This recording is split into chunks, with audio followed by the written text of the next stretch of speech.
Hey everybody, it's me again, Chickanooble. It's that time of the year when the realms of the Mad King and Tyria intersect and plunge Lion's Arch into perpetual darkness under the watchful eye of a crazed moon, a Mad King, and his lunatic court. The Shadow of the Mad King festival generally runs for a few weeks around the Halloween holiday. Like in real life, the Tyrians decorate their cities, get dressed in some costumes, and knock on doors and participate in activities for trick-or-treat bags and other goodies. In this video, I'll cover where to go, what you can do, the achievements you'll likely find, and what types of rewards you can expect from this festival. If you like Shadow of the Mad King and want to know more about the festival, or if you're new to the game and need videos that explain concepts and mechanics in Guild Wars 2, then make sure you subscribe to this channel and hit the notification bell, or follow me on Facebook and Twitter. I've got some referral links in the description if you wanted to try the game or purchase the expansions too. With all that out of the way, make sure you dress your characters up in their spookiest attire, clear out their inventory, and let's jump right in and start earning some trick-or-treat bags. There's 4 ways to join the festival activities, and I'll quickly cover each.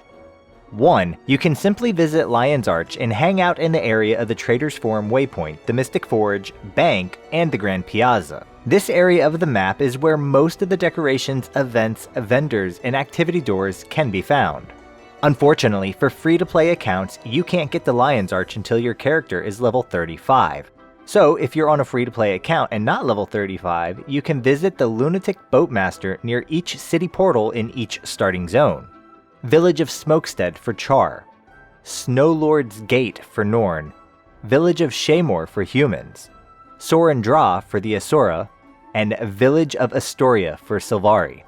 The Lunatic Boatmaster will let you participate in many, but not all, of the festival activities. That's because some of them take place in Lion's Arch. If you want the full experience, you better start leveling. Third, you might receive an invitation to the Mad Realm in your mailbox. This item is one that will teleport you to the Mad King's Labyrinth. The Labyrinth is one of the instance areas for the festival. If you use the invitation while in the Labyrinth or on the racetrack, then it's going to send you back to Lion's Arch. Because this item takes you back to Lion's Arch, I don't think you'll receive it on a free-to-play account if you're under level 35 and haven't been to Lion's Arch previously. I don't have the right type of accounts to actually test this out, so if somebody knows the criteria that's needed to receive this item in the mail, please drop it in a comment below and I'll pin it. And fourth, in each starting zone, and also in Gandharan Fields and Kessex Hills, you'll find 2 types of doors, Mad King and Blood Prince doors. They seem to spawn randomly around the map, and there's a low chance that when you knock on the door, one of them will become a portal to the Labyrinth. Now, it's possible that more ways come up each year, but these are the 4 tried and true ways for players to find the festival that I can think of. So, what's there to do in the festival? Let's start with everything accessible from the Lunatic Boatmaster.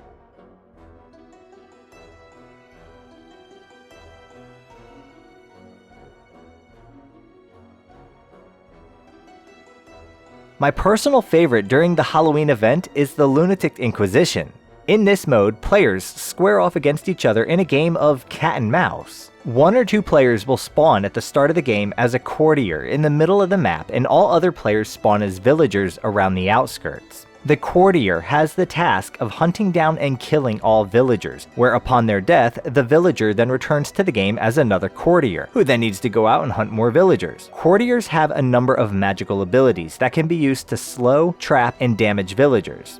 Courtiers can also call upon Mad King Thorn to play Mad King Says with the villagers, forcing the villager to perform a specific command, else they take damage. Although villagers are weaker, they can run, evade, stun, and even kill courtiers by outsmarting their pursuers or using several of the weapons that can be found laying around the labyrinth grounds. Hammers, rocks, and other special hidden weapons are available for villagers to use against the courtiers. Villagers can also pick up items like bones, torches, spiderwebs, and black goo to either use against pursuing courtiers or to turn into NPCs, which will then spawn patrols to help slow courtiers. If you want to know some pro and cheese tactics for this event specifically, I'll put a link up in the corner to another video, and I'll also put a link to it down in the description below.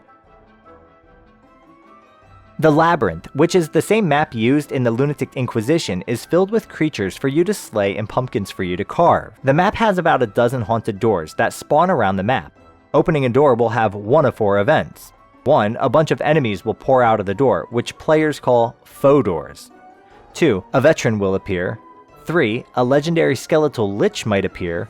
Or 4. The legendary Grand High Viscount of Candy Corn will appear. In between doors, though, there's just a ton of enemies to kill and loot, with relatively quick respawn times. The point of this map is to kill, and kill some more. Killing earns the player trick-or-treat bags, and trick-or-treat bags lead to goodies and money. I'll be covering that in a little bit. Everybody likes goodies and money. These maps are normally organized by a commander and advertised in the Looking for Group tab of your Friends panel, or in Lion's Arch map chat.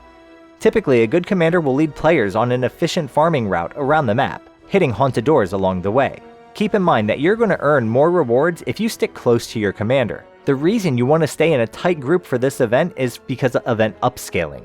When the group encounters a foe door, more mobs will appear if all the players are in one spot, giving you more chances for loot. So, when you're in here, listen to your commander, follow their lead, and let them set the path and open all the doors. If you don't like your squad, then you can always find another or form your own, but if there's a commander on the map, follow them. You and your squad will all benefit more by working together. Again, check up in the corner for a link to a video that's going to cover some different builds and strategies that work really well in the Labyrinth, and like the last one, I'll put a link down below in the description. Reaper's Rumble is a MOBA-styled PvP match where players on two opposing teams fight to destroy the other team's mausoleums. Each player spawns into the game with a set of 5 attack skills and 1 healing skill, and all player strength is normalized. Take a few seconds to see what your new skills do before you charge into this game mode. The mausoleums are guarded by some skeletons, and each mausoleum has a single farmer. The farmer is consistently trying to sow pumpkins and throw them into the mausoleum, which spawns skeletons. Players should protect their farmers and kill enemy farmers, and if your farmer falls, you should revive them. In the middle of the map is a pumpkin field, and players can hide among the corn and other vegetation in stealth mode, or find and gather pumpkins. Players can use the pumpkins as an offensive weapon, or, as the farmer demonstrated earlier, throw the pumpkins into the mausoleum to spawn more skeletons. The idea is to kill the opposition players, destroy their skeleton army and defenses, kill opposition farmers, and destroy their mausoleums, all while protecting your own defenses, keeping your own farmers alive, and spawning your own skeleton army. The Mad King's Clocktower is a dizzying jumping puzzle. 5 players race against each other to reach the top. The puzzle has platforms that are floating around a central tower, and some of the platforms are going to move, some are going to explode into existence, and others might just drop away. To add more to the challenge of this jumping puzzle, there's a green fog at the base of the tower that is constantly moving upward, and if the fog touches the player, you lose, and you have to try again. This is a difficult jumping puzzle, and players who turn using their keyboard will have a difficult time, so try to learn to use your mouse to turn.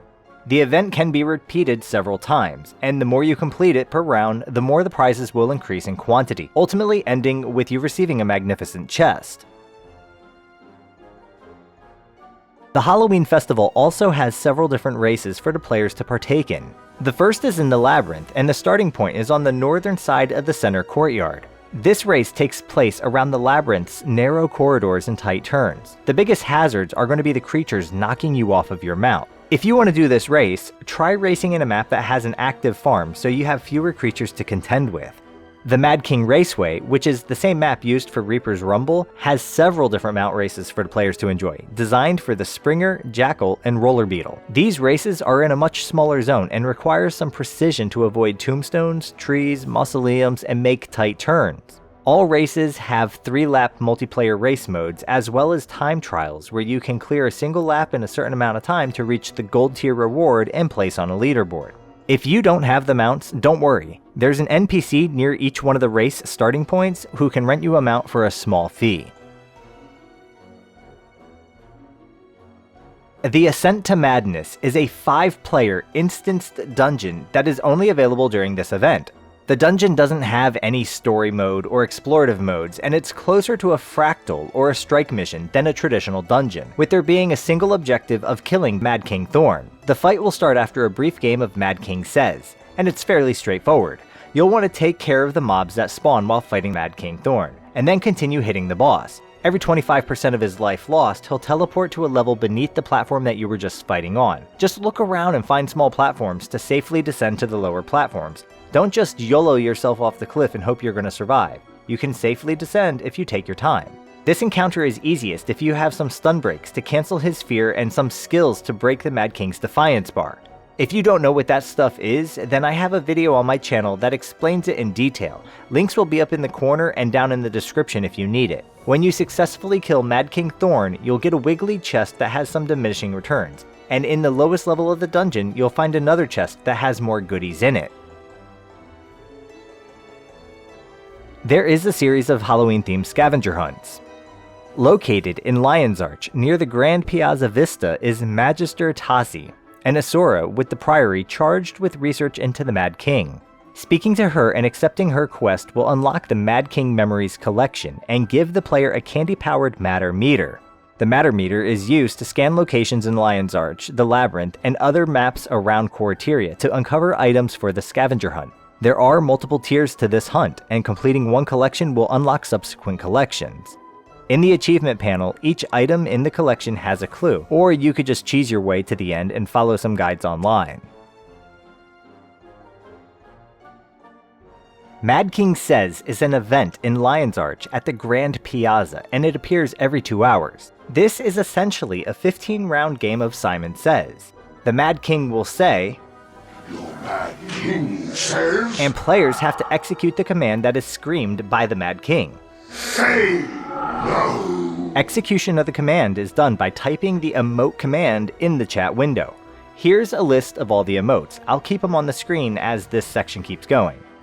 If you fail to type the emote fast enough, or if you type in the wrong emote, then you'll lose that round. I did not see Mad King says. I have socks smarter than you. Successfully completing a round will give you Mad King Favor, and every 4 Mad King Favor will give you a key fragment. 3 key fragments can be combined into a Mad King chest key, which will open the chest at the end of the game. You can only earn 3 key fragments per day. This isn't the most exciting and action-packed event, but it is an easy way to earn some trick-or-treat bags, a glob of ectoplasm, and some other things.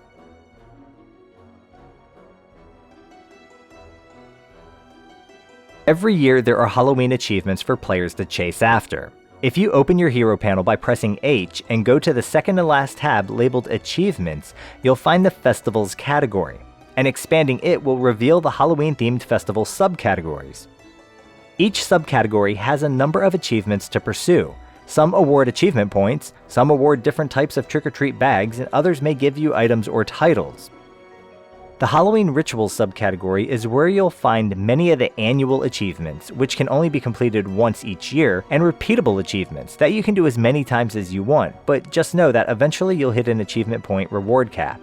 One special achievement in this subcategory is a meta achievement, normally listed as the first achievement in the list. The meta achievement will have you complete a certain number of the other achievements in this subcategory.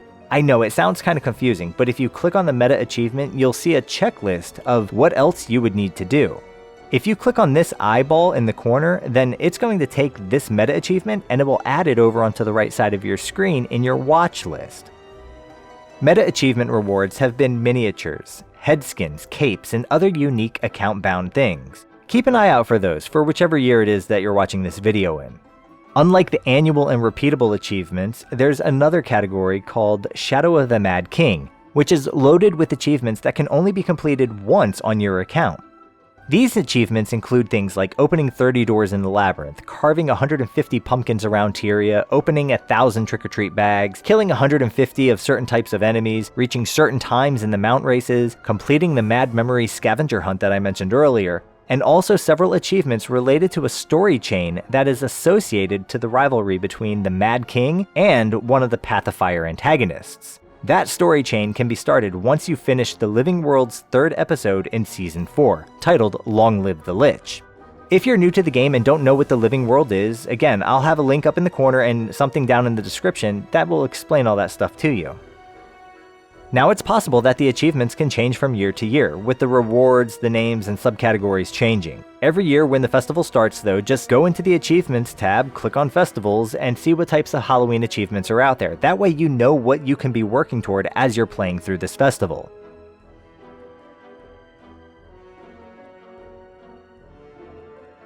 Okay, now let's go on to the rewards. Most people are primarily hunting trick-or-treat bags, and for a few different reasons.